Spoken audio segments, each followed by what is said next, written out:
Welcome and hello to On Patrol. I'm Wyndehurst Productions, and this is. Fighting Kentuckian, and I'm happy to be here and look forward to diving into this episode with you. So what is On Patrol? And we'll talk a little bit about that and who we are, and then we'll go from there. So On Patrol is a collaboration. If you've been around the military, everybody likes a good mission statement. Our mission statement is to collaborate in the pursuit of the wargaming hobby by sharing our knowledge, producing hobby results, playing games, and above all, enjoying the process.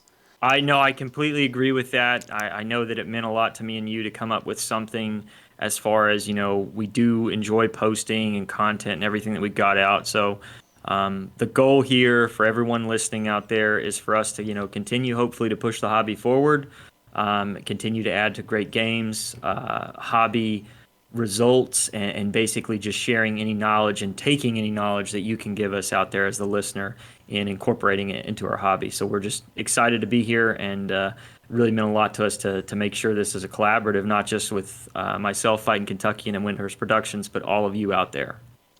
Yeah, and so to that end, our objective for today's episode, our inaugural episode, is why historical wargaming.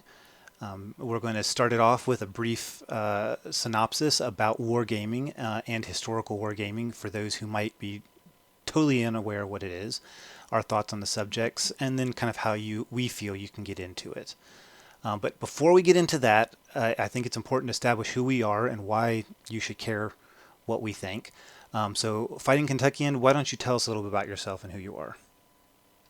Okay, and as an effort here to make sure that we hit the highlights, but hopefully not to bore you too long, I am setting a timer. All right, so Sounds good. we have been over this, and we want to make sure that we talk to you, but again, just to make sure it's hopefully brief enough. So a little bit about me. I've always known, and been a part of wargaming. My father, from a very young age, kind of incorporated it into my life. He is a wargamer, and so from the young age of being, 4 or 5, playing with his miniatures, getting my own plastics, Airfix, all of those things, it was a huge part of just me growing up. And if the man could have paid me to base coat all of his miniatures, he probably would have. At that time, I wasn't a great painter. Still am not, but yeah, he would have definitely tried. Um, the biggest parts about that growing up that I remember are, he is just like an avid war gamer and gaming multiple periods. And so it was a real integral part too, as you're coming up in your education and you're going and you're taking history classes and all those things, middle school, elementary school, even if it's about the birth of your nation or other world events. It was important for him to use that as a tool, I think, to show me and teach me and expand my brain, I think, just beyond some normal kind of arithmetic and other avenues of education. And so he would have a map, a world map, in his study room, in his wargaming room, and we would go and we would look at the map and we would talk about where a battle was or what this part of history was and who were the countries or players involved. And then, lo and behold, before me in front of the table, I would see a war game. And this is really a large part of my early childhood in gaming everything. I mean, nothing was really off the table, based in history and just what he could have. And I'm talking about from ancients and the Bronze Age to, through classical antiquity, getting into, basic combat with black powder, and even going throughout all the periods. Again, I think there was a little bit of a easier time, especially with just education and your schooling on, American conflicts, with the Civil War and AWI and those things. But it was very, a huge part of my wargaming life growing up. This also kind of included going to the normal conventions. I was raised in Kentucky, so kind of in the central part there, Appalachian region. We would go to Historicon a lot, NashCon, Cold Wars, Fall In. Went down south a little bit, went to Raleigh a few times, just to these conventions. And so I got I think, a broad breadth, just broad brushstroke of the hobby and people in different regions and areas and games and everything. Um, I think, as most people do, when a young man, finds motorcycles or women or whatever the case may be, I played a lot of sports as a teenager as well. Kind of fell out of the hobby. It wasn't a priority. I would always, accompany my dad to conventions and those things, but it wasn't something that was in the forefront of my mind. Going on education, and going secondary education after high school, enlisting in the military, all of those things kind of added and still, basically kept me from putting a lot of my attention back into the hobby. It wasn't until I was coming back from a deployment to Afghanistan that I kind of got re-energized with the hobby, and I found Bolt Action, a World War II rule set, that I started to play, and just, oh wow, it wasn't the depth of a lot of the rule sets I'd grown up with, WRG, Armadi, Flames of War, which I don't know if Flames has that much depth, but Spearhead, some other things that me and my father would play, Napoleon's Battles, all of this stuff that had a little bit of depth. It was a more of a small level platoon based game, that you could have theatrical World War II movies, and then you could, armies were pretty cheap. What you needed was pretty cheap, and it just kind of re-energized me back to get into the hobby. Fast forward a couple of years through there, I'm still in the military, switch branches, but I still continue to kind of have the hobby as a forefront now, back in my life. I have a family, I have two children, a beautiful wife, and again, that's probably my priority. But the hobby and wargaming is definitely still up there, and pushing those things forward. I enjoy now historical wargaming is kind of priority for me. I love putting on events and demoing games and putting on, demonstrations and those things. But I always enjoy, getting new people now into the game, and getting like-minded people, to where, whatever brings you to the hobby. And I know that's a broad church, but whether it's, the wargaming aspect of it, the historical aspect of it, or, just the social interaction with people, or even the aesthetic, for looking into the research and those things. I really find a passion in kind of all of those things, and I hope that, I put that to the forefront of getting new people in. I can look at my timer now, and I'm at 5.5 minutes, so I apologize, Wyndehurst, for going over, but I'll pass the mic to you. One thing you didn't mention that I think I'd like us to get in there. What age range would you say you are? Are you Oh, comfortable excellent. saying? Yeah, no. So as part of the Fightin Kentuckian, I don't really try to make it about myself, but that's a great question. So I would say, the age range is in the 30s, so mid 30s. I'm not a spring chicken. Now, when I run in the military, I remember waking up, being 20. I guess I could say it this way: I have to stretch. I never knew what stretching was until I turned 30, and then now, before runs and fitness and PT and all that great stuff, I got to stretch. But yeah, I'll pass it back to you.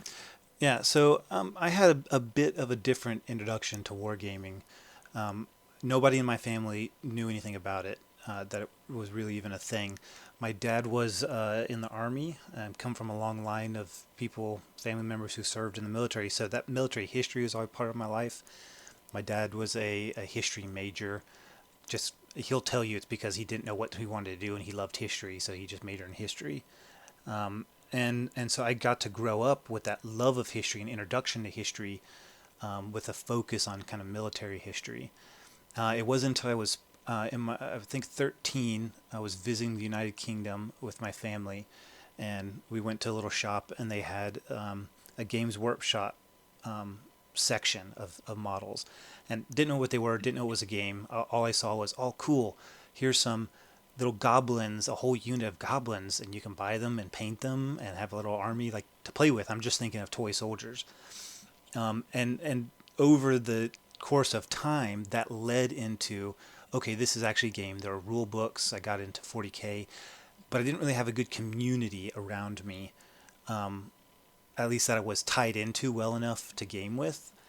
And so that interest, I kind of did some solo stuff and continue to mostly just paint and collect. Um, the big thing that kind of brought me away from the hobby was the getting old enough to really get into video games, because that was something I didn't need a local community really to do, and I could get that fixed with historical war games as well as other stuff. And so I ran with that pretty much until, I'm also in the military like you are. And I think it's when my first assignment out of our technical school, I was stationed back in the UK, got in with a local club, and I was just blown away by everything they had, and that really got me motivated to start collecting and painting. And now I've been doing that 12 years on. I'm also married with 2 kids. Wife's very supportive of the hobby, and I mean the hobby's probably one of my main 2 passions is painting and wargaming. So even though the military and life likes to try and keep us away from the hobby, we find time to get to it. So that's kind of where I'm from. And you said your age range? Yes, sorry. Yeah, I'm also in my 30s, like you are. So I think we're both Okay. coming from a similar age and perspective on life and the hobby. Yeah, we got to stretch now. So no, and then we just wanted you, before we move even to the next section, we just wanted you guys to know a little bit, guys and gals, to know a little bit about us. Again, we run our own kind of Facebook pages right now, Wyndehurst Productions and then Fightin Kentuckian. We really just love the hobby. It's a huge part of our lives. We wanted you guys to know a little bit about us, just the sites that we run. Hopefully, we take a lot of content from everyone out there, listeners included.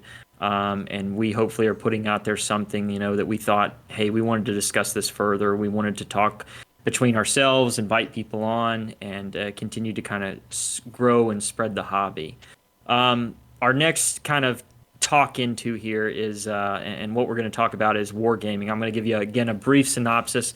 We anticipate a lot of our listeners know about this hobby. We're hoping, the idea is to spread our broad church of wargaming and continue to hopefully gather people for opponents and contributors so we can all make it and progress the hobby as one. So wargaming, it comes from, this idea of basically when commanders would try to see a set of facts and restrictions on those facts, whether they be environmental or enemy or however they come to it, and bring it to a resolution based on those things.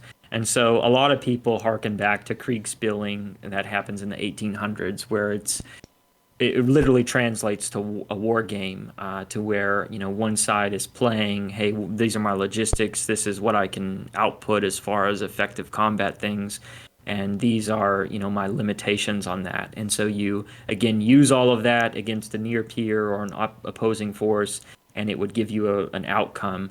Again, both of us have said we've been in the military. Wargaming is still a part of everyday life, and I would say it harkens a long way even before Kriegspieling in my mind. I don't know if Alexander the Great had a sand table where he was pushing things and then rolling some type of dice, but the idea is you can always kind of see wargaming and COA development and COA analysis. As in your course of action, what is the best course of action, and what does that see in analysis? And so weaving wargaming into popular culture, we know that it's taken hold with things that are even beyond that, beyond just you playing with those toy soldiers and rubber band guns and toothpick cannons, into weaving it into board games and kind of even miniatures of popular culture.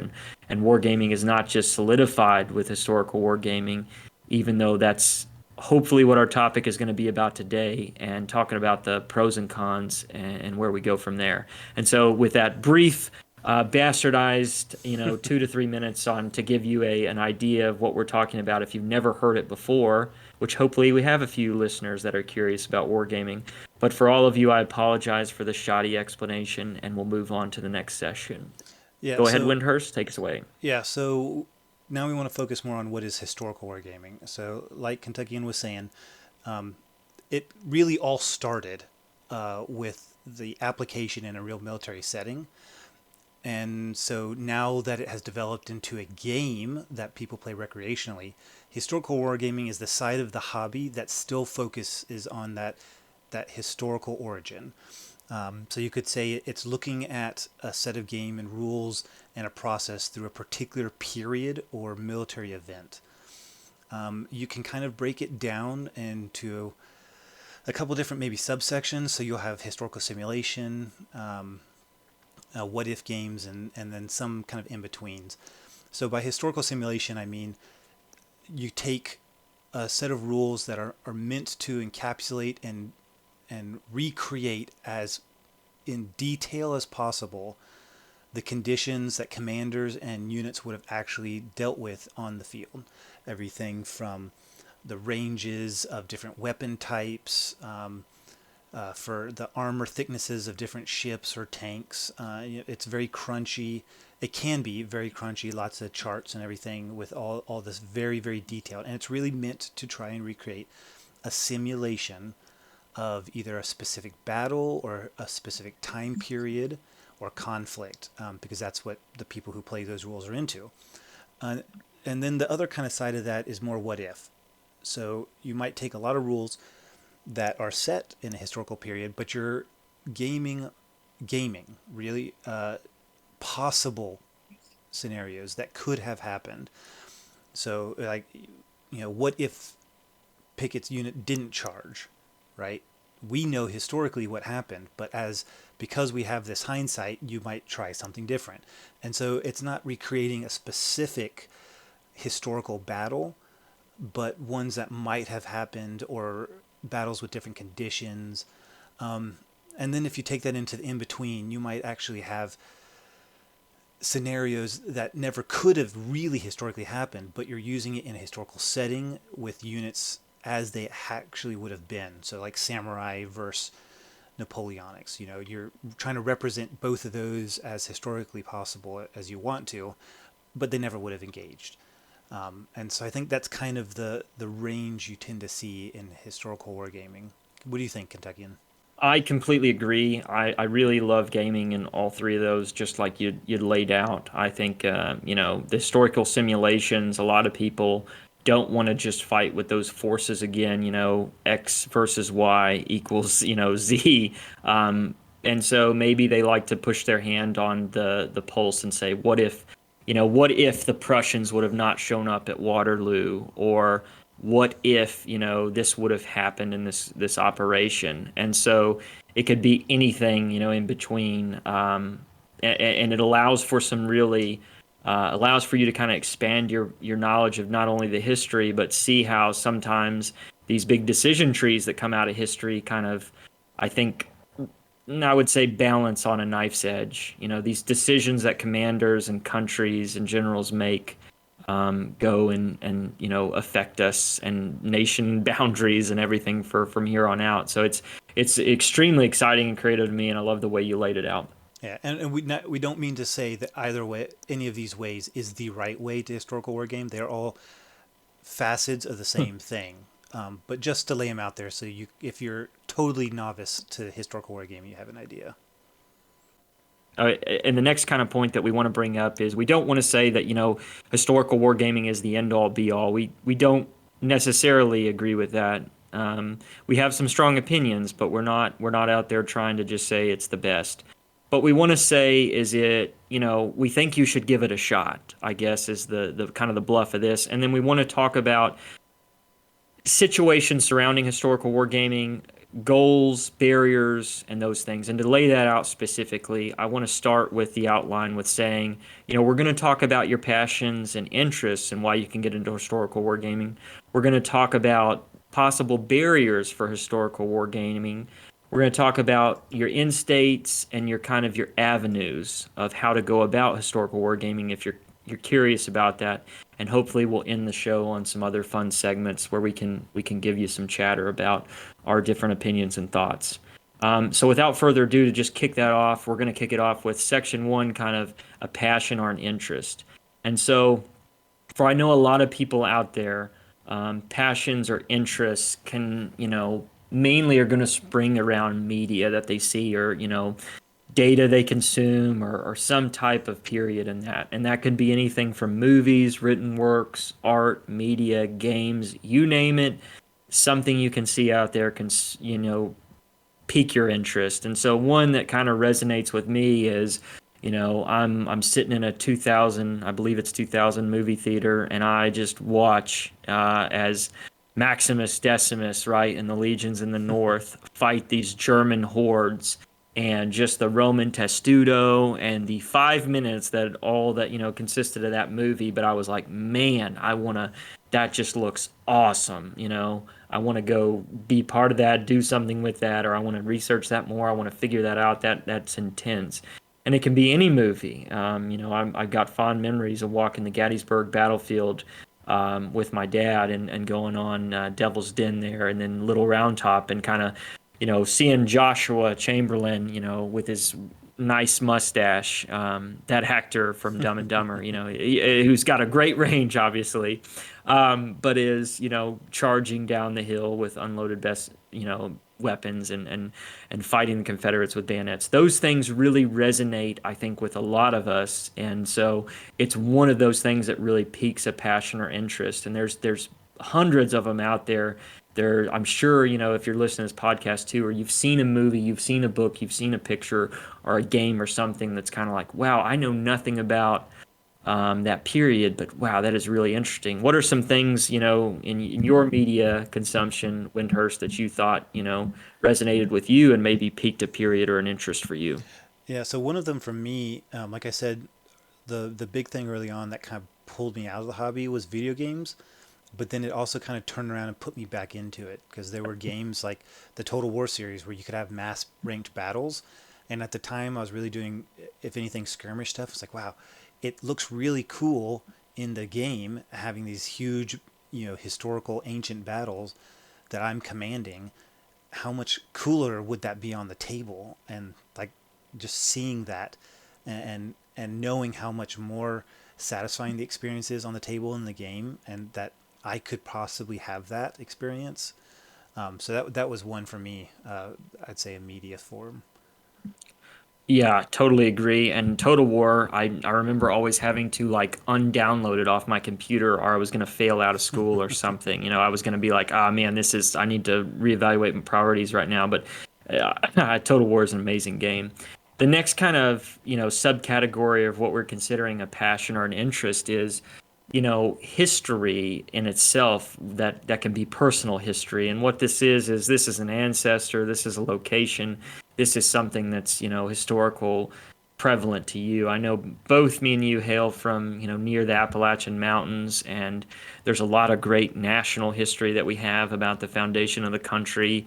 The fact that, our state during the Civil War was a border state, so there's a lot of people that draw sides. Families are, brother versus brother is a great rule set, but it's also, a period that we probably live near and dear as we had families go in different directions. I also think that, even more modern, examples of that. And I think you have one for, ancestors in your family, right? Yeah. So specifically, uh, I had some ancestors in the Civil War who were in the artillery, and I I haven't gamed the Civil War yet, but I took that motivation, that interest, and I built it into a diorama as a birthday gift for my dad to represent my great great grandfather and his brother. And it's still something I want to do. Like whenever I will eventually in my hobby career get into the Civil War, and you better believe one of the first units I'm going to make is the Powhatan Virginian Artillery Unit. No, excellent. Yeah, totally agree. It makes it to where it's like, wow, this is interesting. I know your dad was even in the armor, or was he a cavalry officer? Armor Or cavalry, in the yeah, in Germany. Okay. Yeah, and you and I have talked about how for Cold War gone hot, it's like my motivation for getting into that. We call that in between, right? Historical period. Um, to do his unit represented on the table, and the what ifs fights that he might have found himself in. And I think that's important to note too, because you're talking about both the ways you broke up historical wargaming. I mean, you've got it in your family in spades. And yeah, I had a grandfather, two grandfathers that were in World War II. And so it really resonates. I want to always do their units, want to do things that were, important with your family. Again, I've got an Irish last name, so I put some of my lineage with the Irish Brigade during the Civil War, which, yeah, it's definitely resonate where I always have to have that brigade somewhere on the table. And trust me, I've played enough. Unfortunately, I will say I played the fire out of Fire and Fury in the 90s, and really enjoyed that game. So I look forward to introducing you to that game in the near future. The next section that we'll go into on passion or interest is unknown and effort to know more. And I think this is for any listeners that we have outside the United States, this is full on Americana getting caught with your pants down for me. In my time in the military, I was out in Japan, and again, my understanding of Japanese history and heritage is very minimal at best. And so while I was out there, looking at the samurai museums and kind of going in and looking at those things and just always being a student of history and so loving to really enjoy those things and just be like, wow, I have no idea, that there's these hundreds of years of conflict out here that are just rich with history and the formation of that country and the way that army fought. And not only is, samurai armor cool and where we get, Darth Vader from, you can even see in our popular culture, but it's just a super impressive part of history. And going out there and going to Odawara Castle and Sekigahara and some of these places, it was just that's kind of a big push, when you get a passion or interest and then something piques it, but then now you get behind it, an unknown effort to know more and maybe even war game it more. So that's any thoughts on that for unknown and effort to know more from you, Wyndehurst, as well? Yeah, and I think what we mean by that, because like when we first were outlining this, I was trying to figure out like what we meant by an effort to know more. I really feel it's like the war game, the aspect of historical wargaming can be a median to learn more about something. So one of my experiences was I knew absolutely nothing about Sicily other than we fought there during World War II. Like that was like the extent of my knowledge. And then I read an article in Ancient Warfare about the Greeks who settled in the island, and Syracuse and its history against Carthage and Rome. And I got really interested enough to start a project. And then that further, like trying, like building that project led me to read more and learn more and see that, oh, wow, I've got a Norman army and the Normans were there. And like it just expanded my knowledge through the medium of wanting to wargame it. Just couldn't agree more. And in an effort to kind of peel back the onion, the way that you said it, to where it just kind of snowballs into more and more, information that's very nuanced and creative and can even be shown on the tabletop without much effort. The next kind of category that I see on our horizon here too for passion and interest is, you might just be a student of history, and I consider myself to be that. I am by no means a good student of history, or I think, somebody that has a PhD in it. But I think at the end of the day, it's very creative and like dynamic to understand that the world around us and what's happened. And, you know, I'm some blip on the proverbial radar of human history, and just the people that lived, the places, and all of these things that happened just really resonate with me. And in an effort to kind of hopefully expand my mind and not be just this bump on a log, I feel like that can drive yourself as far as a passion and interest to get into a period, to get into a subject, and to just push it and figure out and understand it on a different level. I would consider you probably the same as a Yeah. student of history, Yeah, maybe or yeah, I a definitely little. would. Yeah, a little. I will say that in over the last 20 some years of wargaming, it's actually been historical wargaming that has driven my thirst for history. I would agree with that. Just the idea of how the passion or interest can get out there, and being a student of history. The next kind of the last one is and to kind of round these passion or interests up, is it doesn't exactly matter. We tried to make a few categories here on why people play historical war games, why they get into them, and what leads to that. But every great, firestorm just needs a spark to start. So whether it's that movie that you watched with Matt Damon and Tom Hanks in World War II that, may be based in historical accuracy, may not, or it's, Band of Brothers series, Gettysburg, any movie, Zulu Dawn, something that has piqued your interest in historical period, or just ancestor, effort to know more, or you just consider yourself like, hey, I want to understand this better. I'm going to try to be a student history, go off of it. That hopefully is that spark that creates that wargaming firestorm. And our next section, I'm going to turn it over to Wyndehurst, and we're going to talk about maybe barriers on passions and interests, but what are some barriers that have come up for you to maybe look the other way with historical wargaming? Yeah, so the whole last section was to help you as the listener to establish that you're in the right spot. If you fell into one of those categories, then you're on the right track to give historical wargaming a try. And I'm sure some of you have already been there and you've thought, well, yes, I was interested, but this or that or the other stopped me from pursuing it. I was one of those at a young age. I'm sure, Kentucky, and you've run into multiple things to try and be roadblocks throughout your time wargaming that you've had to overcome. So we're going to kind of break those down and what we feel are some of the main ones and ways we think that you can work around it so that you can pursue this hobby.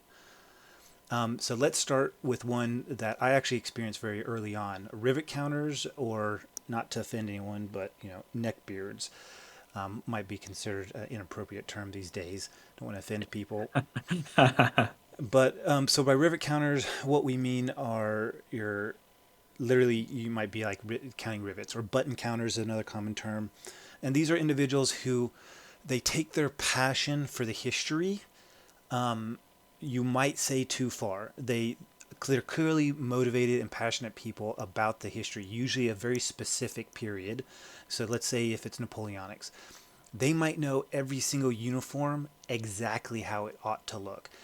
And when you show up with your freshly painted army and something's wrong, they're like, that's not the right, color for the pleating of that jacket, or their trousers are the wrong shade of white, and they're the naysayers to you getting into the hobby because you're not at the standard that they're at. Do you think that sounds about a good description of them, Kentuckian? I completely agree with this. It's unfortunate, and we both have our own examples of this that we've talked at leisure. When you're piqued your interest, you've watched this movie, and then you've started to, or you've read this book, and you've started to kind of like, I'm gonna buy this model, I'm gonna buy this rule set. I'm really curious and interested about this, and it's a lot cheaper than some of the other game systems, so I'm gonna go after it.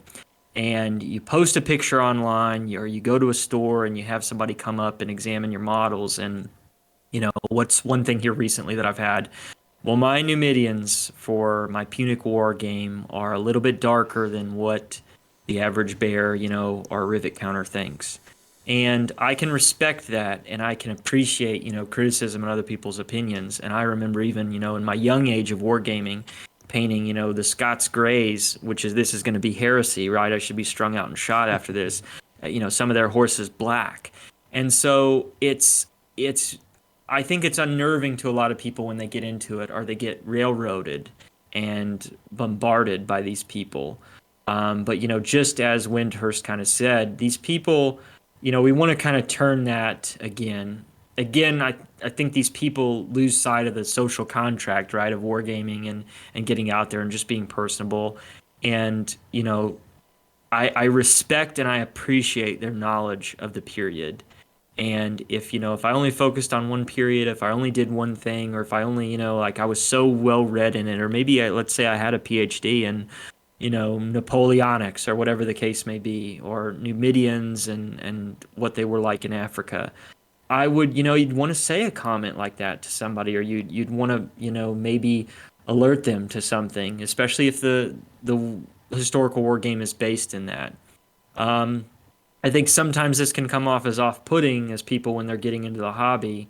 And I think a good way to look at this is, again, give an appreciation maybe if this has held you back in the past as far as what somebody has deterred you with a statement or comment. But there is this, when you're getting into the hobby, have kind of that goal or something in mind, and understand. I definitely understand researching and painting those things, but does everybody really know exactly what the color of green-gray is for Germans during World War II, or exactly what the color is of OD green for Americans?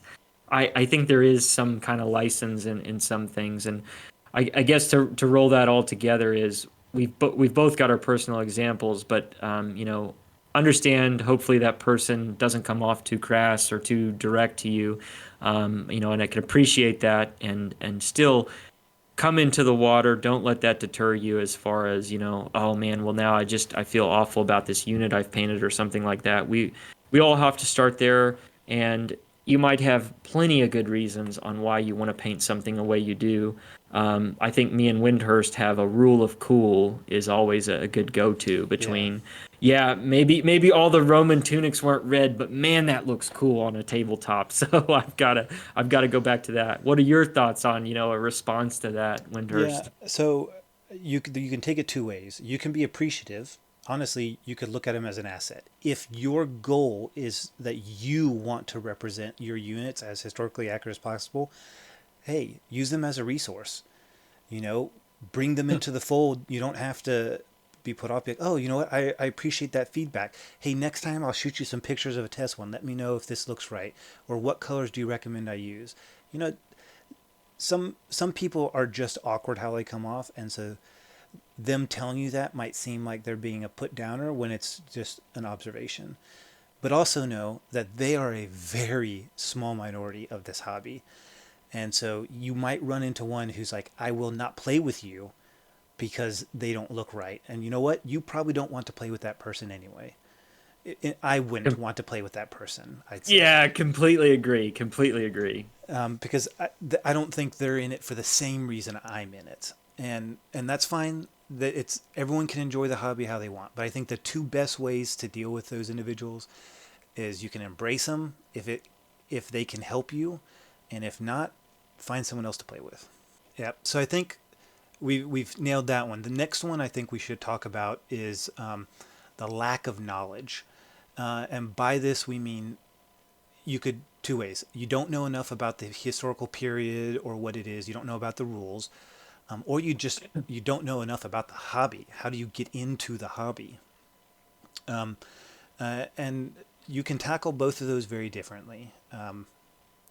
Do you feel like I'm missing anything on summing up what those are? I mean, really, I think that kind of sums up the two aspects of lack of knowledge. Not knowing about the period, is something that, if you look at something that piques your interest and you have that, your heart goes pitter patter, and then you're like, oh man, that would look cool. I'm a war gamer. I really want to buy a unit like that, or I just want to get that on the tabletop, or get that feel. I'm going to pick up a rule book or a book about it.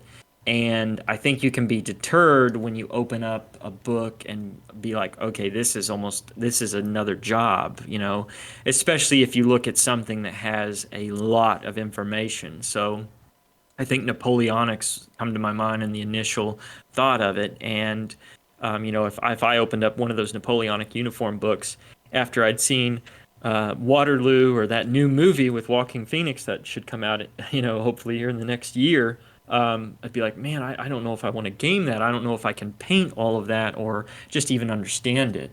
And so, I mean, each journey starts with a single step. And I would say, you know, definitely the best thing about this is a hobby. And there is no, I have to go in there and understand and consume every bit of knowledge. And we'll talk later about even the process of that. But I definitely think you should look at it, take a look, and don't let that preclude you from just maybe gathering some more information on a period or a game or a rule set that, at one point or another has grabbed you by the belt buckle and got your attention. Yeah, and this hobby, the wargaming hobby, and especially historical wargaming, the vast majorities of the people you encounter, they're passionate like we are. They love it. They want nothing more than to bring new people into the hobby.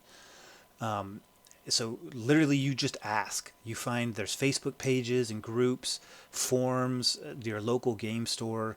You find the people, find the groups that are in that period or the game that you think you might be interested in, and just ask. Say, I'm new into this. I don't know where to start, and you might be inundated with information on where to start.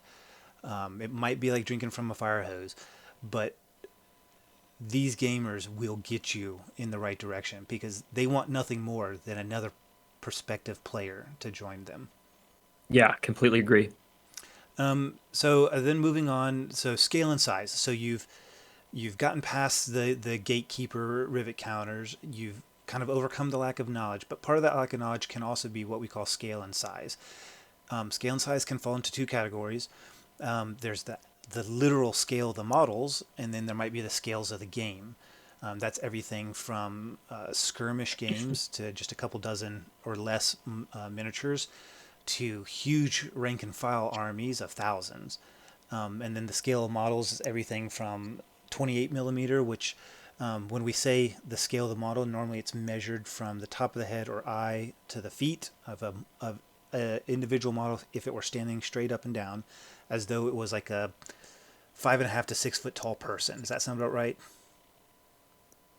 Yeah, completely agree. And these are, just like he had, Wyndehurst had kind of mentioned here, these are things that, you're going to look at when you first get into the hobby and you're going to think this is a barrier. Maybe I want to do those grand battles, or I want to do a grand battle and you're like, oh, I need 100, 500 miniatures for this table. And that just turns you off. You go a different direction and you say, hey, I can do something else. Or maybe you look at even a skirmish game with the 28 millimeter miniatures and you say, it's only a handful of models, but man, I can't even paint at that scale, or I can't get that. And that's something to where we think no matter what you want to do, don't be deterred by those amazing and magnificent tables.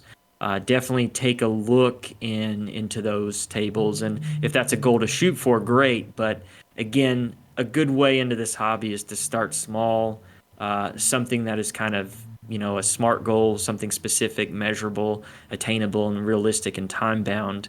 And so keep that in perspective, because I know I've looked at some of Wyndehurst's tables for some of the projects he's completed on his page, and I'm just like, oh my God, that is a lot of Dark Age infantry.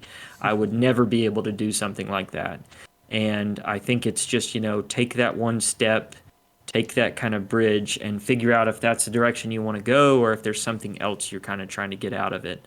What are your thoughts on scale and size? If somebody saw it and just kind of their jaw dropped, Wyndehurst, do you think Well, what would you be your statement to them? I think you need to look at what it was. So that's why we started with passions, right? You need to look at what was the passion that got you interested in that period or that engagement. If it is a big battle, then we'll get more in detail a bit later on about the scale of the miniatures. Like I said, there's 28, and it goes down from there to really, really small. I mean, there's the common ones you'll see are 28, 20, 15, 10, 6, a 2 millimeter. Some people have done armies, and those fit people for, based off budget and all different things. We'll cover a little bit more detail here. But think about what it was that motivated you, and then decide how you want that to look on the table. And that'll kind of dictate the size and scale of the battle that you want and the size and scale of the models that you'll go with. What's the next barrier? Yeah, so the next one we got, so why don't I just play video games? And, I can definitely, I've kind of already alluded to that one. So you might say, okay, well, I'm interested in this or that period, but there's a video game for it. Like we've already mentioned some, not to plug them, but there are a lot of historical based video games and a lot of RTSs and stuff. And those are good to scratch the itch a little bit, I would say. I like to use them as motivation, or when doing my wargaming hobby just isn't practical or possible. With life stuff or military stuff, usually you can take a laptop with you in a lot of places and you can still get some game in that way. But there's a social aspect that you don't get even if you're playing an online game when you've got people across the table from you. And there's also the hobby side, the aspect of I made this, I put this together, I painted it, and now, for better or worse, however it looks, it's on the table and I get to play with it. And both of those things you just can't get in video games. At least I haven't been able to find a way. And I think those are two really good reasons that if you are playing those video games, I'm not saying don't, but I think Kentucky can back me up here. That it's just that much better. I would completely agree. I think wargaming is a combat multiplier, especially a face-to-face war game. Now for me, I'm moderately below average probably at video games, and it's one thing. I love the history. I love the aesthetics of the wargaming table. I love the banter. All right, and I've been known to say in front of my friends, especially when we're doing a big group game, is I'm not going to let the rules get in the way of a good time. And so you want to enjoy each other's companies and those things. And I normally don't get that if you're playing Call of Duty and you're getting smoked by some 7-year-old in a different country. But you're getting more of that. Again, it's all of those highlights. You have the passion and research, and whether you paint your own models or not, you still have enjoyed the period or appreciated it, and you can definitely appreciate a full kind of table. And then to get that opponent against you or a group of people that you're playing with and the banter of the game and the dice rolling and everybody on the edge of your seat, I find it hard to replicate that sitting at a computer screen, with your mouse and your, image in there and you're eating popcorn and everything. Now, again, not to say that one is better than the other. I've played a lot of Rome Total War. I know we've talked about in the past, and I've tried to, conquer the whole world as every country or whatever I was trying to do in that game. But I just, to me, the war game with a great table, great set of miniatures, and some good friends around you, and maybe a few enemies, can't be beaten, and Yeah. it is hard to replicate. I, I, But I'd, yeah, I'd go add, ahead. I have never had my butt kicked in any video game and walked away thinking, man, that was awesome. I had a great time. I can't count how many times I have had a abysmal play in a tabletop game where my forces just got massacred and I still walked away with a huge smile on my face and had a blast. Fact that you can still lose and the experience in and of itself is kind of a good time. But yeah, no, I think you've hit the nail on the head with that one. Yeah. So next What we about want other barriers? Yeah, so next let's talk about artistic and being artistic and painting. So yeah, you've seen these armies. You might have seen our pages. Either of our page might have brought you here, and you might have looked at our page and been like, "Wow, these guys are really good. These models look amazing." Well, I'll tell you up front that Let me interrupt you for that. You might look at Wyndehurst and say that, but you probably look at my page and you're like, he's all right. no, well, I He's mean that's what I'm okay. saying is like neither of us would feel that way about our own stuff, right? And we have, I mean, collectively been doing this for 60 plus years if you add up both our time in the hobby. But that's not the point. The point isn't to have the best painted models on the table. There is a side of the hobby about, painting display quality miniatures and being in competitions. But the wargaming side, it's, paint something that you're happy with. And they're very, I would not go so far as to say that never is anybody immediately good at something they start. I'm sure there are some people who are just naturally gifted, but I'm not naturally gifted. Been doing this 20 plus years, and I literally learn something new in the hobby every year, a new tip or trick. I'm sure you're the same way. Oh, I completely agree. And kind of a personal barrier I see is I do feel like we're probably, I feel like I'm a average painter on my best days. But I think one of the things is when I'm looking in the hobby and kind of a barrier, you'll see talk to yourself, or even when I was talking about, progressing as a painter, going from really just crap to, maybe below average painter. It's you go and you look at somebody else's models, and then you're just like, oh my God, I can never recreate that. Why even try? That takes too much time. Your brain works in a way to kind of talk yourself out of it. And I think staying the course and taking little bites at the apple, and just kind of what Wyndhurst alluded to earlier in the podcast, is there are a lot of people who have kicked and dragged and carried me across the goal line of painting throughout my hobby career. And there's a lot of people, too many to name: Eric Gray, Brian Thomas, Sasha from that ancient site. All of these people I've messaged, even Wyndhurst yourself, when I'm talking about how I'm going to paint my minis and things to shoot for. And so, yeah, you can be impressed, and hopefully that doesn't deter from you when you're looking at getting in or picking up a paintbrush or something. But I levy back to what Wyndehurst said about leaning on the community. There are those rivet counters out there, and I think if you can sidestep one of them, you'll get to that solid group of people who will give you the thumbs up, tell you to keep pushing, give you the tips and tricks that they've learned, and that really is a great time. Hopefully that's not just something that you think is a barrier, but a combat multiplier into getting into the hobby. Yeah, and just to add, if you have the income to throw around, there is the option to buy pre-painted models from or at commission painters. But from a personal standpoint, it doesn't matter how good or bad you think it is when you put it on the table. The fact that you did it and you put it on the table and then you gained with it massively increases the enjoyment that I feel like you have. So don't let what you think is the quality of your painting deter you from trying it, or because I promise you it won't affect your enjoyment of the game. The fact that you made the effort and played with them, you'll enjoy.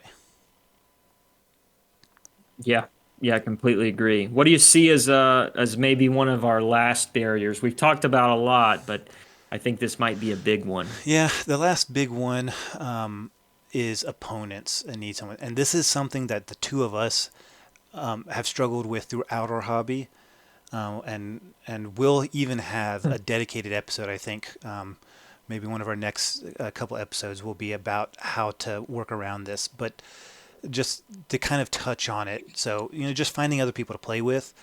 Some of us are lucky. Like I'm lucky right now to be stationed with the military in the United Kingdom, which is kind of the mecca of wargaming. And you can throw a stone and hit a wargaming club here.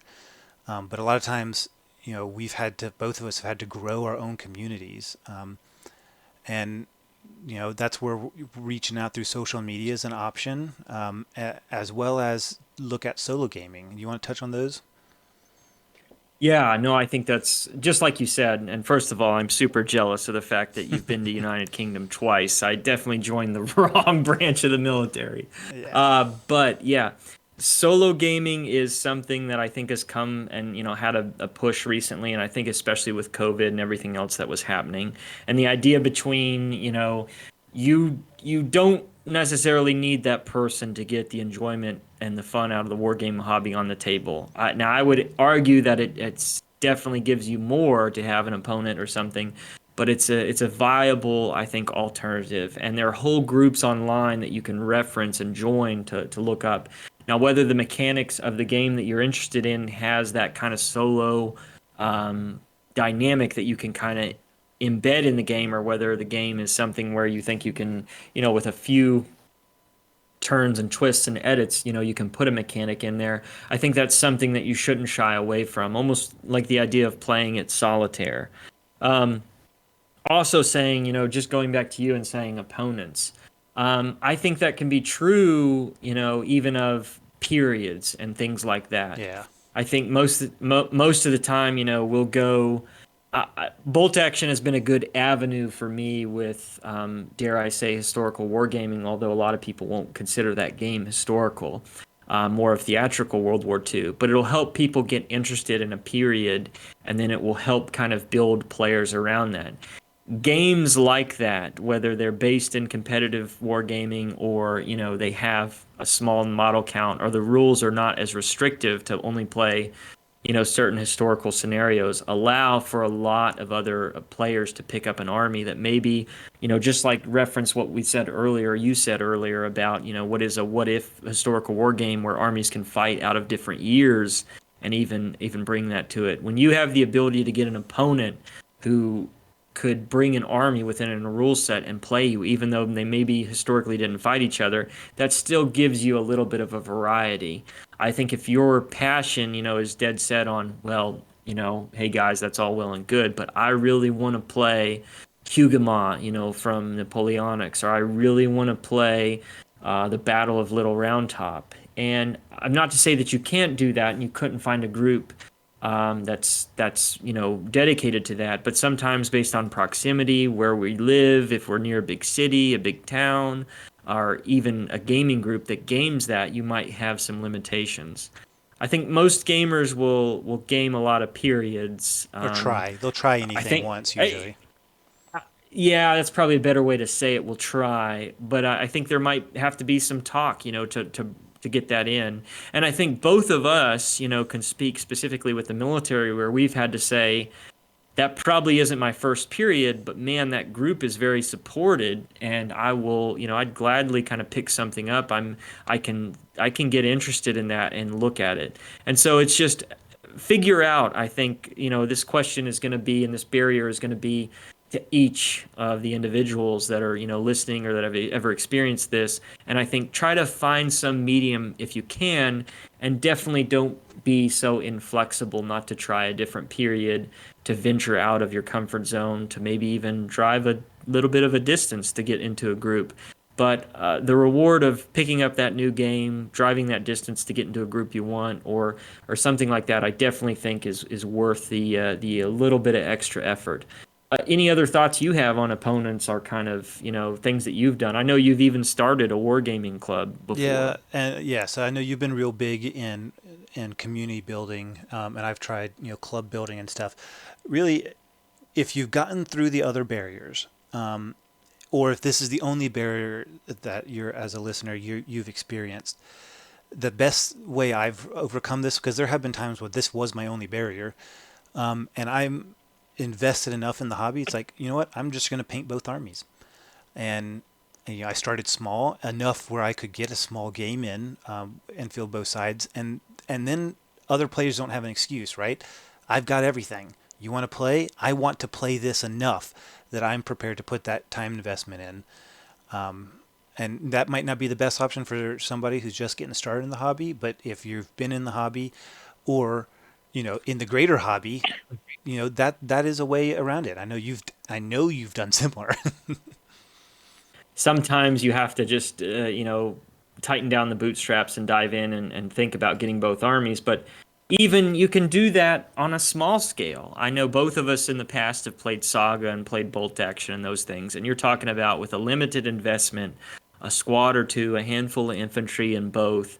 You've got those two armies to where you can even do that if you wanted to show it to somebody. And we'll talk a little bit more about how to effectuate those things as we go through the podcast. But and I hope we were as comprehensive as we could be with barriers, but we wanted to talk a little bit about barriers and give maybe some insight on how you can sidestep those barriers, or use them, to your advantage in how you can pursue the hobby that you want. Yeah. But And is please, that does please let that us know, wrap that up? guys. Yeah, and please let us know, guys, in comments and stuff, wherever you find this posted, if you would like us to go into any of those or all of those in more detail, because we'd be more than happy to dedicate an episode, in this podcast, as we grow it and develop it, to help you work through these problems. All right, so why don't you Okay. take us on, and moving on from Yep. this, let's Yep. let's kind Yep. of recap some of these motivators, and then how we can affect this into practice. Exactly. So a quick recap again, just to talk about where we've come from. Talked about passion. Talked about what is kind of guiding you towards this hobby, or towards a period, or a person in history. Talked about a few of the barriers, and now we're going to go into a little bit of the goal of kind of the hobby and what you're looking forward to. And we'll have another section coming up right after this about how to achieve those goals. So the first kind of, again, just to reiterate, we think a lot of these sections that we've talked about, whether it be a barrier, a passion, could be there, we could diatribe on these all day long, but we want to be as concise as we can be, but at least give you some thought or direction in what your goal is in the hobby. So the first one I want to say is gaming in general. I see a lot of people coming over from other games that are new to historical wargaming, that just enjoy the game, enjoy rolling dice, have a decent group that they game with, but for lo and behold, they're like, okay, well, I'm going to try this new game, and maybe this new game is based in something historical. So that's definitely could be a goal or an end state for anybody. Most of the time, we're talking about somebody who is a maybe not even a veteran gamer, but a gamer nonetheless. Uh, Another two kind of sections as far as end states are when we talked about those battles or what you wanted to see recreated on the tabletop. Sometimes we'll see those play out as in smaller battles or, bigger battles, named battles. And so a smaller battle that I've seen somebody kind of approach me and talk about recreating is as much as I hate to reference a Mel Gibson movie and for historical context, right, with Braveheart and Patriot and all those things. But I've had some friends who have played muskets and tomahawks, or a 17th century, early American muskets and tomahawks, exactly what it says about AWI. And so recreating that scene, to tie this into a movie in a smaller kind of skirmish from where Heath Ledger, or Mel Gibson's son, or this somewhat historical, probably not Francis Marion Swamp Fox figure that we have in that movie. Inspired by. Um, yeah, inspired by is probably the best way to put it. Saving his son and going up against with two or three, him and his other two little boys going up against, probably 15 to 20 British redcoats in a small engagement. And so, hey man, I really want to recreate that battle. Here's, this is kind of my end state. I enjoyed that, what he does with the tomahawk and throwing it, and just that's, oh, so cool. I want to do that. Or maybe seeing a battle or period in a movie, and whether that's something like, watching the old, Civil War movie, Gods and Generals, and being like, oh man, I want to recreate that engagement at Chancellorsville, or oh man, I've seen Henry V the last few days, or that King movie on Netflix, and I really want to do Agincourt, even though that's probably loosely based, right, Yeah. Agincourt. But you see something and you want to recreate that. So again, these are going back to your goals or your end states. Gaming in general, small battles, big battles. And another thing that kind of Wyndehurst hit on was, maybe a period, maybe a unit, or maybe a figure. So the idea can be that specific period that's caught your interest, that unit, whether it be, you've got an ancestor tied to it, or you just think it looks awesome, based on the armor or the uniform they had, or whatever the case may be, or that historical figure, and whether it's somebody that's made up and based in a movie like Maximus Decimus, right, of Gladiator there, or whether it's somebody who you're just like, wow, that general or that army officer or that soldier, Sergeant York, right? Everybody Yeah. who's seen that movie and is just like, wow, that person, I want to recreate that engagement or because of that figure. And then maybe it's just kind of the process too, whether it can be, I really want to paint these things. I don't know exactly what direction I'm going in as far as game or period or figure or gaming in general, but I really just, the World War One, French uniform really speaks to me, or these knights of the Middle Ages, or whatever the unit may be, or the armor of the samurai really speaks to me. And the process of doing those things, basically combining all of the other things that we had just talked about, whether it be gaming in general, small battles, big battles, period, unit, or figure, or even the process of just researching, painting, figuring out about, and it can be all of the above. Wow, I want a game, the horse action of Jeb Stuart outside Gettysburg, with Custard holding him off, and then I want to game Gettysburg itself. Maybe you've got delusions of grandeur or anything else like that. But that's kind of your goal and your end state.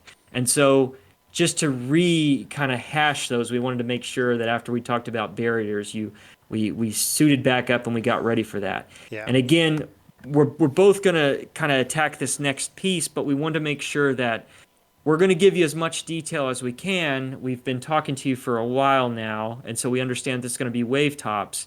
So again, we're not going to go into mind-numbing, detail on it, but we want to make sure that you feel like this is something that now can be approachable, and you could have an avenue in order to achieve whatever goal or end state has kind of piqued your interest in this period, and you can kind of go forth and do great things in it. So I'll let you take over, Wyndehurst, and talk to us about achieving the avenue for this goal or end state. Yeah. So Kentucky summed those all up for you, because what we want, if you're thinking about historical gaming, is everything he just said. Figure out what you are, and think. Pause right now if you need to. Think about it. Think what it is that motivates you, and then when you've got that in your mind, the next information is to help you put that into practice. And so by doing that, we're going to kind of talk about, again, the sizes of battles, the scales of models, look at kind of different rules considerations, storing your stuff considerations, what's easier to paint, the availability of manufacture, all those kind of things, factors that'll help you just like as Kentuckian said, surface level, start to implement this project, this idea that you're motivated about. So a lot of it is driven by rules sets because not all rules are created equal, and for literally any period there's probably a dozen different rules for it. And they range from skirmish, like we talked about earlier, those smaller battles, to big, massive battles, and a mixture. So we're going to start with skirmish. So, Kentucky, why don't you start us off with just focusing first on skirmish warfare? Yeah, and to reiterate, like rule sets are going to be a huge part of this, and we both kind of went back and forth and said, what came first, the chicken or the egg, the model or the rule set? And so it's going to be a push pull for what you want to see on the table, but keep an open mind and just make sure that hey, if there's something that you think you can recreate, let's go. So the skirmish, just like Wyndehurst said, skirmish is kind of the what we see as one of the easiest ways to get into the hobby. Normally, you're not moving that many models on the table. And so this could be a handful of troops, whether it's a small skirmish in the Dark Ages, Vikings versus Saxons, or something of this. It can be a small number of vehicles, small number of boats.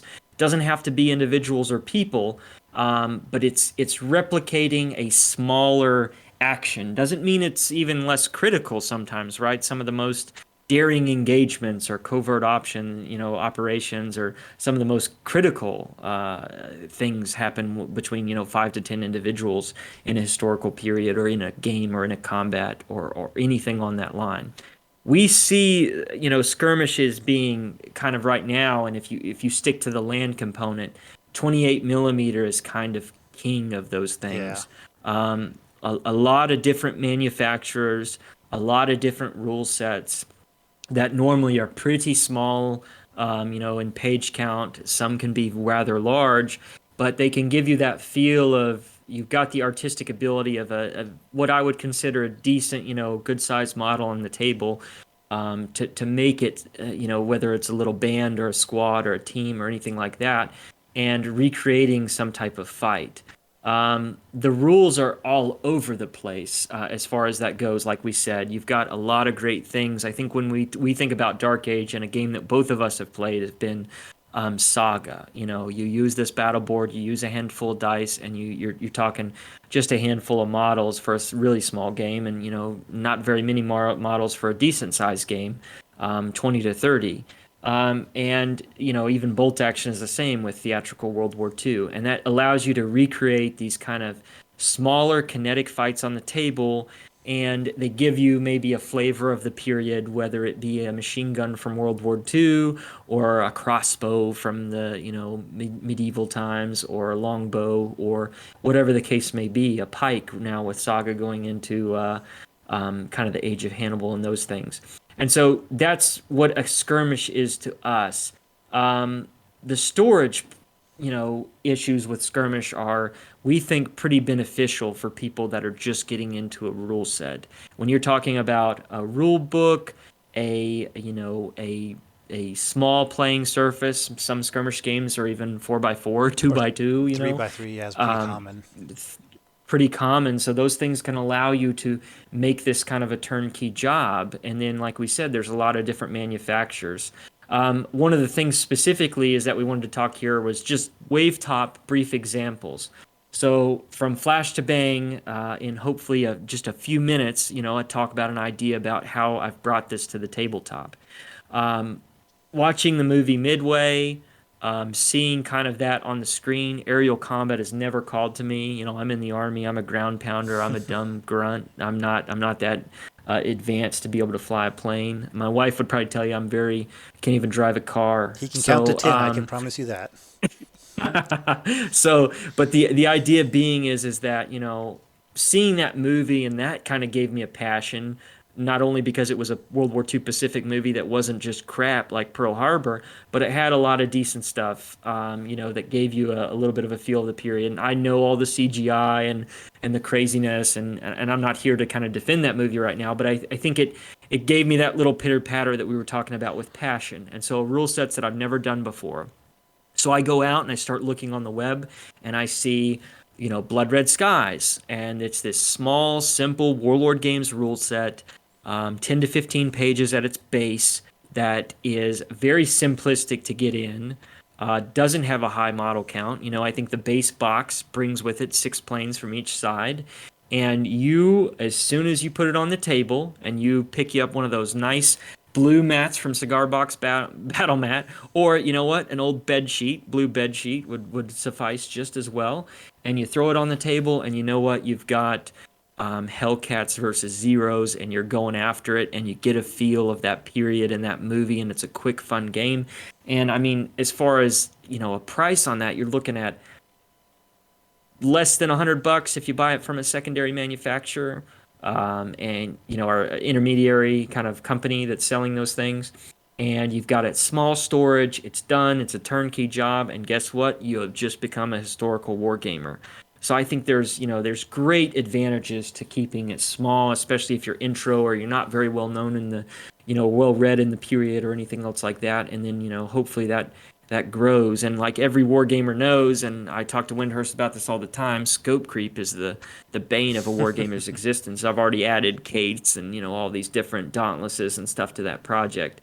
But yeah, I think that wraps up kind of Skirmish. What are other thoughts that you have on that, Wyndehurst? The only time I would be cognizant against Skirmish with 28s is thinking back to what your original motivation is. If your original motivation is to do big battles, but you want to start small in game size, so skirmishes, just be aware that skirmishes in 28s is great. They store easy. You don't need very many models. But big armies in 28 take up a lot of space. And so you just be aware of what is your end goal. And like this creep, right? You add to it. You might not know. But if you do know, just keep that in mind. Some of the other scales might benefit you more if you're going to start in a skirmish and move on to a big army later on. So doing that. What is that line? I think me and you have both like posted back and forth to each other where it's like, I only need a few models and a rule set for this period, and other lies wargamers tell themselves, right? Oh, So those that's how guys it will be always easy to, starts. those guys will be quick to paint, right? I can get a couple units of those knocked out, and it's like 300 models later. Yeah, no, it's crazy. No, other thoughts you have on skirmishes or anything else like that before you take the next one? No, I think that's good surface level, but I think that segues nice into the mass battles. So like I was saying, if you know big battles is what you want to end up, you can start in the skirmish in 28. I have seen skirmish-ish games done down to 10.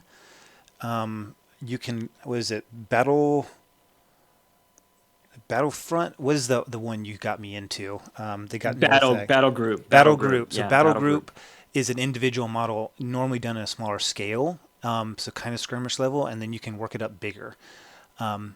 But so really the smaller miniature scales add a nice entry level to the big battles. So like I'm trying to do a big Greek army in 28 and in 10, because the 10 even I can have more models in 10 millimeter per unit, which gives a bigger affecting look, and they take up less space than a 28.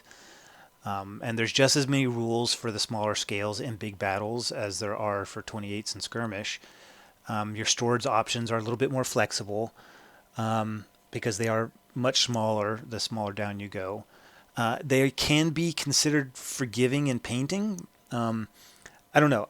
Having been a bread and butter 28 for the last 20 years, I am finding painting 10s a challenge, but they don't require much paint. Like there's not a whole lot of detail to them. So if you're just getting into it, you're just slapping colors on just to make them look vaguely like what you want. And then when they're in a big mass unit, it doesn't matter. It looks awesome. And yeah, that's one of my experiences dealing with specifically with that smaller scales for big battles. What about you, Kentuckian?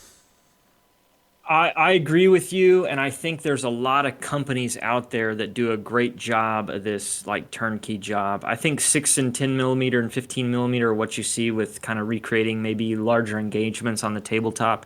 And again, I think Wyndehurst is kind of make sure you're staying true to yourself. Scope creep happens, project creep happens. It's just part of the hobby, right? We'll never be done with all the miniatures we have or the periods and stuff that have piqued your interest, but I know Bacchus is one that, I've gotten into here recently with 6 millimeter, and I blame all of the guys at Little Wars TV, and me and you go back and forth on that Pirate campaign.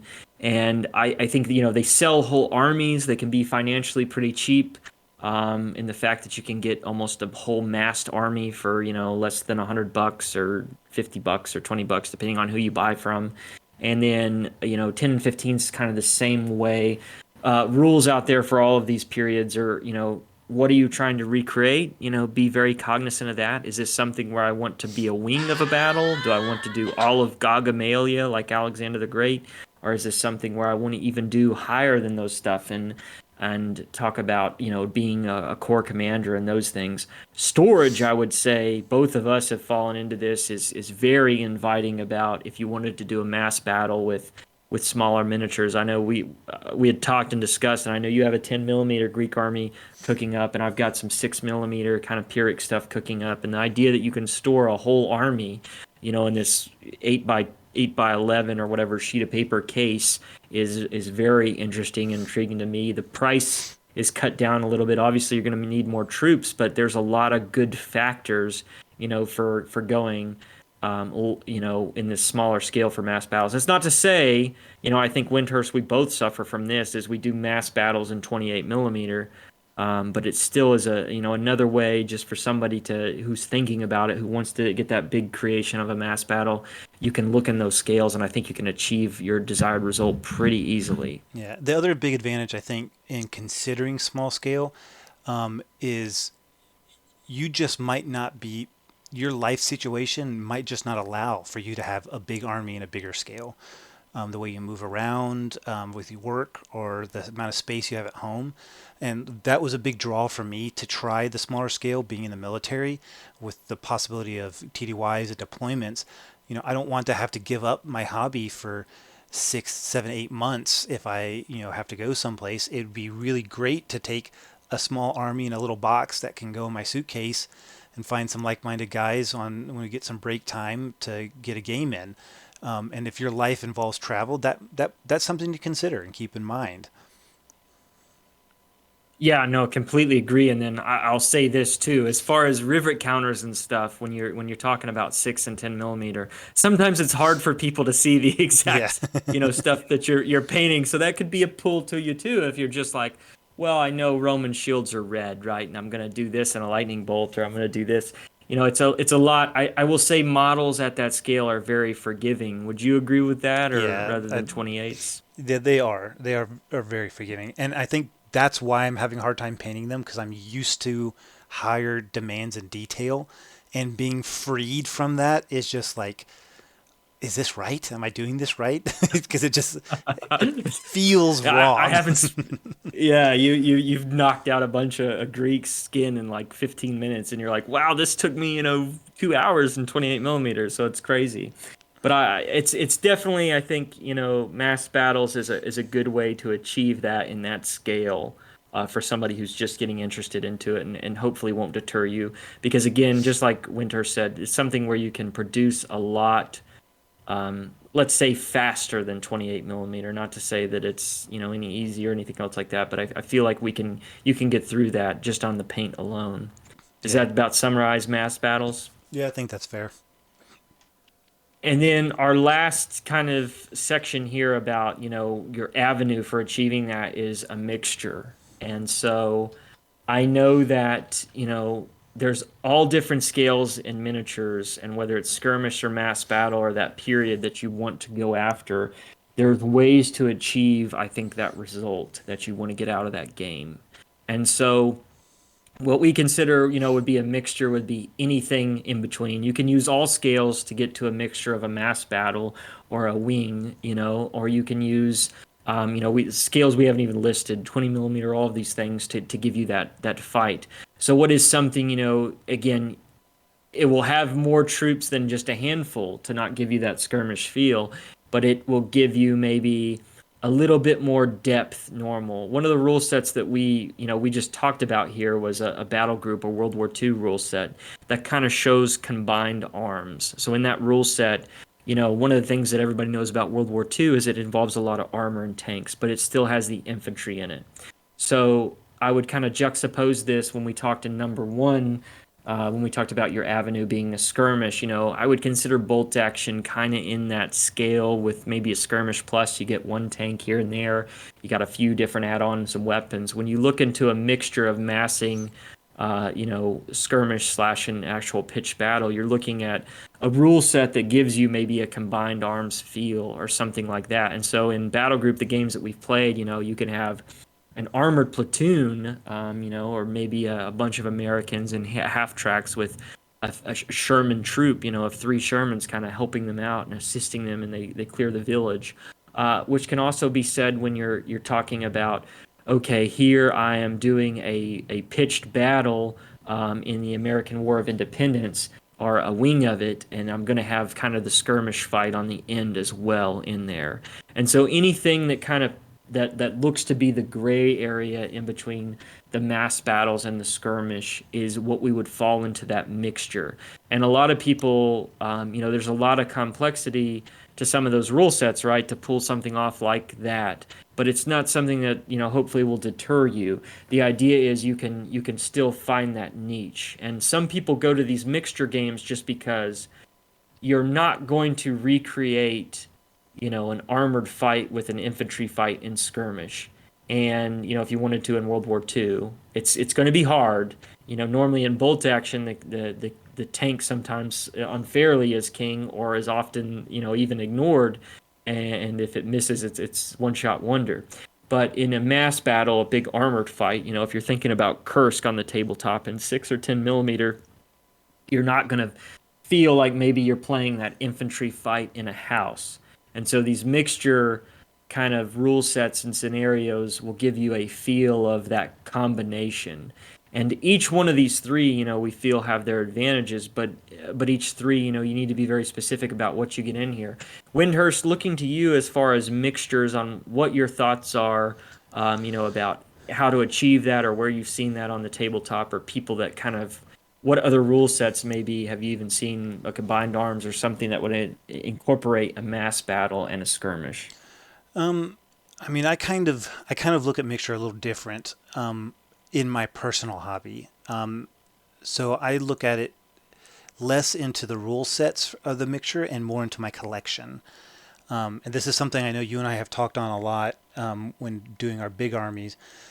But usually, like for the most part, all my big armies in 28 are individually based, right? And I start off that way because I think, all right, I want to be able to play skirmishes on small scales. So using my Anglo-Saxon and Norman armies, I want to do a big army for both because I want to do 1066, right? Battle of Hastings. But that's not where it ended, right? I know there's a lot of research talking about learning stuff being driven by the hobby, multiple rebellions, and it took several years for William to pacify, if you can call it that, the country. And there was a lot of smaller engagements that are skirmishes, and that's a lot of wargaming opportunity there. And I couldn't do that if all I did was build a big army all on like multi-base miniatures. So for me, it's mixing my collection so that I can game the biggest variety of stuff I want to game. And that's kind of the way I take that kind of mixture. I'm mixing my army to be ready to fight in a skirmish or in a big pitch battle. Like you'd said, we'd kind of talked this a lot. I think mixture, and again, just for the audience, I mean, that can be both in my mind. The idea that you get more bang for your buck, like Wyndehurst is saying, out of your hobby when you are not beholden to a rule set or to, a certain thing where you can use your models. but you also maybe look for a mixture, to make your heart go pitter patter in how you want to achieve those results on the tabletop, with maybe combined arms being something that you want to see, and meshing skirmish and big battles together. And so I know both of us have been big students of that. We're at the end of the day, we want to save money, to have more money to spend on different models and different periods, right?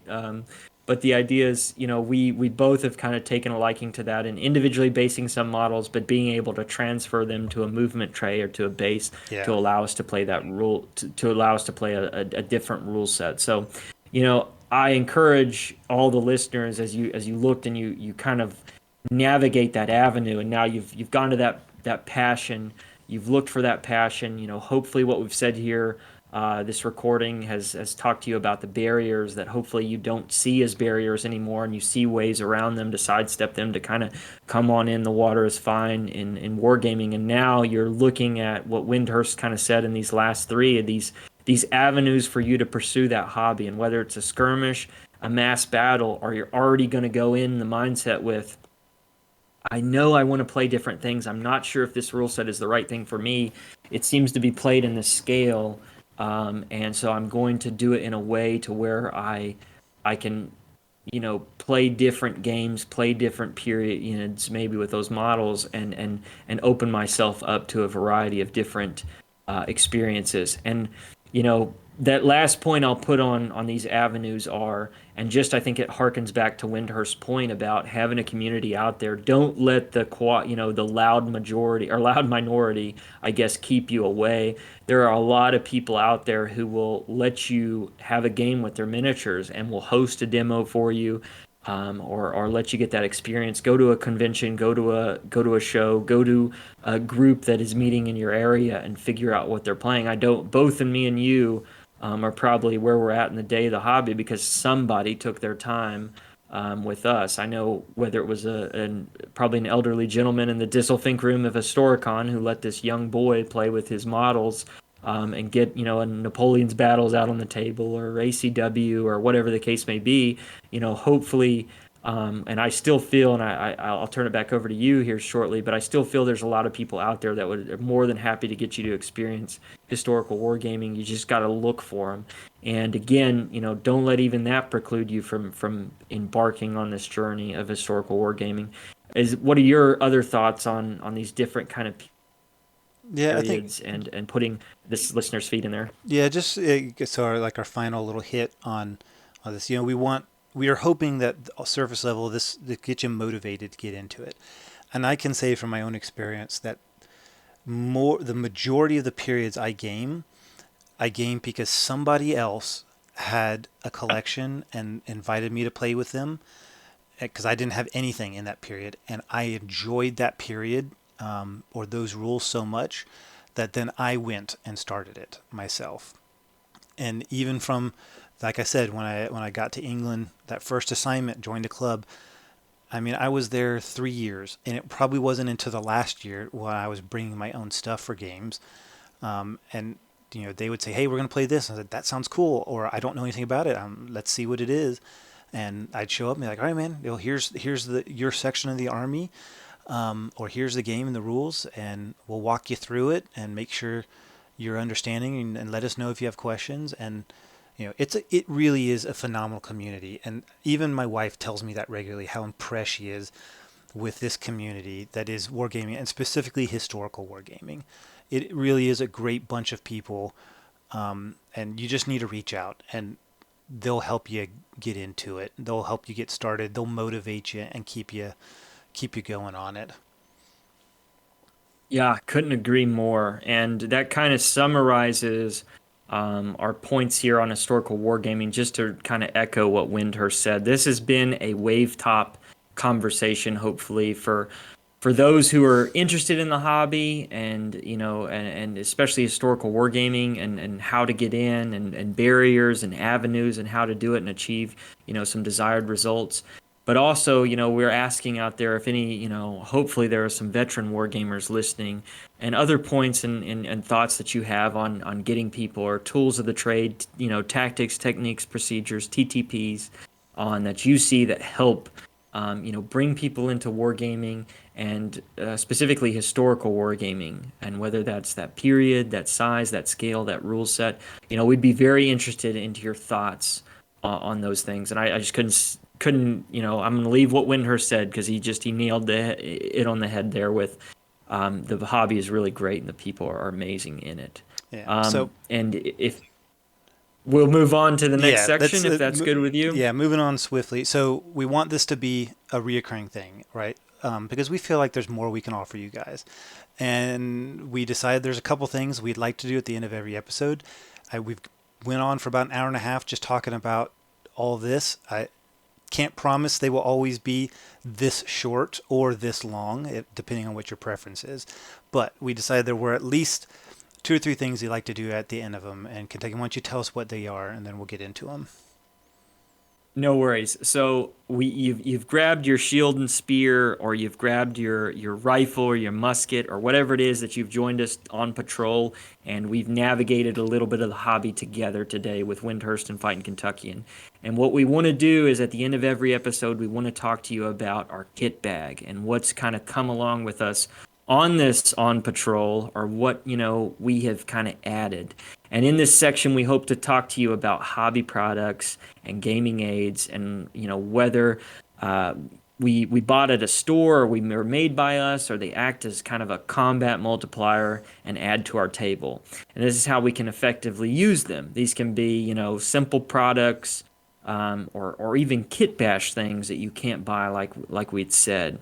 And so that'll either add to our hobby or our wargaming. Want to be very specific about this. This is, anything from buying and collecting the models and putting them together to executing a game out on the tabletop. And so our first thing that we picked today for our kit bag, and especially because it's no secret we're both in the military and our armies move a lot, is magnetic bases. And I'll let you take this away, Wyndehurst. What are your thoughts on magnetic bases being in your kit bag? Yeah, I am starting to go to everything either being magnetized or metal, so it can go onto a magnet sheet.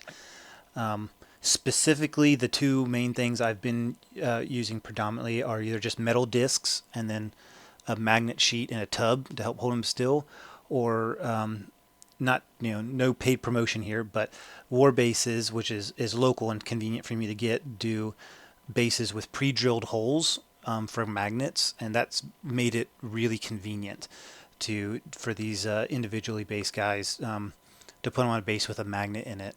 However, their trays, they don't come with magnets in the trays. So if I'm doing a movement tray, I've had to get magnet sheets to put in. And I think you've done something similar from one of our U.S. companies. Yeah, I just completely agree with magnetizing these stuff. It helps kind of preserve the model. Magnetic bases to me are they're a must on some of my larger armies. I will say a lot of my skirmish armies go in the foam case and they're kind of done with. But magnetic bases, I've purchased a lot of mine from Lithco. The idea being is, when we talked about that mixture, is being able to base the models individually on, magnets and little balsa wood kind of bases to where they're on magnets, and then go onto movement trays. It allows me great flexibility to kind of go between rule sets. And then, if you buy a magnetic sheet or a metal sheet, then you have the ability to kind of transfer the army in a pretty easy plastic case. And so with as many models, I think, as we've both lost in moves and transfers and being in our lifestyle, and whether you're the kind of casual war gamer, even before, my service, just taking my models down to the store, I think magnetic bases are something that you should look into, hopefully to add to your kit bag. And even if it's not for your whole army, I remember when I first started, just what I thought were important models, or that were going to go on that sheet or that plastic case that either had a sheet of metal or magnet in the bottom of it that would help kind of preserve them and their flexibility. So definitely it's a must in my kit bag, and I'm sure it is in yours as well, Wyndehurst, right? Yep. And it's really good. Just a last little plug for magnet base in general. If you tend to run games where other people are using your armies, it's just a real good way for to be like, hey guys, pick them up by the tray and you're not worrying about them all dumping out and spilling because they're less tippy. So they're just all around pretty useful. Oh man, we've all been there where it's like, oh, and then crash. Yeah, that's unfortunate, but it happens. Our next section, I'll let you introduce here. Yeah, so this is going to be our scouting report. So kind of keeping with our military on patrol motif, we want to talk about what's on our workbench, what's on the horizon. Some of it's to kind of help for you all to help us stay accountable, right? If we're telling you I'm on this project and this is I see it coming down in the next couple of days, weeks, and months, and the next time we do a podcast, we owe you then an update on it. But it's also going to be events we're going to, and things like that, future units, future projects, events. So, Kentuckian, why don't you tell us first what is your scouting report for today's episode? Okay, a little bit of short term and near term. Anybody that's kind of followed my page knows that the Carthaginians have been the bane of my existence. And that's a huge, thing about scope creep here. Started in Ancients a long time ago, Warhammer Ancient Battles and all those things. Kind of got re-energized with Ancients with the Clash of Spears rule set, which is a small, I would say, skirmish or skirmish plus game. And then built a Carthaginian army kind of around that rule set that started with 20 or 30 models, and 2 years later is at about at 400. And so finishing off that army for the Punic War and then working my way to the Romans. I'm looking over here at this desk full of these models just laughing at me and, calling me bad names and all of this stuff. I've got about two Carthaginian elephants left, a unit of cav, and a few generals, and that 400 model army that started with one step in a skirmish game is now going to be complete. And I've got some long-term kind of projects is going to be starting on my Romans and my Gauls, or redoing those armies in plastic to kind of have somebody to fight. I would say as far as events and stuff that are coming up here near Fort Campbell where I'm stationed, we've been doing a bolt action league that's been going on for about 6 months. It's been a great league. We've had about 19 participants, 19 to 20 come in and out, and it's been a lot of fun. We've got a lot of group going, and I think a good kind of push towards that World War II and just fun theatrical combat. That'll be wrapping up in about the next 2 weeks. And then I've got a bolt action event I'm going to host in April. So, yeah, looking forward, just like he said, Wyndehurst has been my accountability buddy, right? My battle team buddy here that we have in the military, as far as when we tell each other, here's what we're trying to do and here's how we can maintain, something as a steady azimuth. Hopefully this scouting report for you guys and for us allows us to keep that accountability up. But I know you've got a lot of great things and great periods on your work table, Wyndehurst. Why Oh don't you man, take it away and tell us what's coming up next? yeah. So I'm actually at my work table, and it can be overwhelming. Um, but yeah, so I had just literally started on this 28 millimeter Syracuse Greek Army that has been in the back of my brain now for like the last 6 years. And because someone advised that I take my Normans and Anglo-Saxons and put them on the table and play test them first, who will go unnamed. I realized I wasn't happy with those armies, and I had, if you follow my Facebook page, I had said, look, this army is done. I had designed it and everything. It's done. And then I looked at my Normans on the table and was like, I don't like the way this feels and looks. It doesn't. I wasn't satisfied with what I had built. I hadn't painted all of them yet, but they're all built. So now I'm beefing them up, and that's going to necessitate beefing up the Anglo-Saxons. I think I have everything for it. I just got to finish assembling them, and then it'll be a bunch of painting. So the Greeks, unfortunately, they're going to be my break project when I got burnt out on painting chainmail. And I'll go over to a unit of Greeks, I think. Events-wise, very happy and fortunate. I will be attending Salute next month. So Super jealous. God, I messed up joining the army, but yeah. go ahead. So hopefully I'll have a report for you all on my experience at Salute for our next episode. It'll also be, I'm going with my whole family, wife and kids, because my kids are interested in the hobby. So it'll be their first time going to a wargaming event. So I'm hoping I'll be able to come back and tell you guys that they had a blast and they loved it. And now I have to, encourage them to do their homework instead of painting models. But yeah, that's what's coming up for me. Excellent, excellent.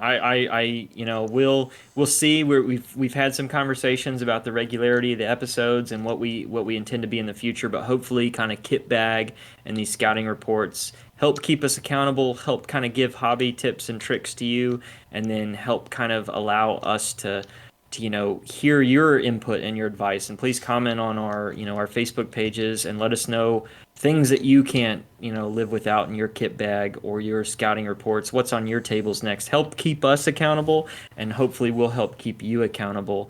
Wyndehurst, I'll turn it back over to you for your kind of closing thoughts. Yeah, so all of this, the reason we really got motivated to do this is we have gotten to the point in our hobby experience that the growing the community now is one of our big motivators. It's what we really enjoy. We enjoy doing it, and we're comfortable and confident enough in the hobby that we want to be out there bringing people into it and encouraging them, helping them, because we think it's so fun for us, it'll be fun for them. So that was the intent of this first episode, and we hope to be in the intent of future episodes.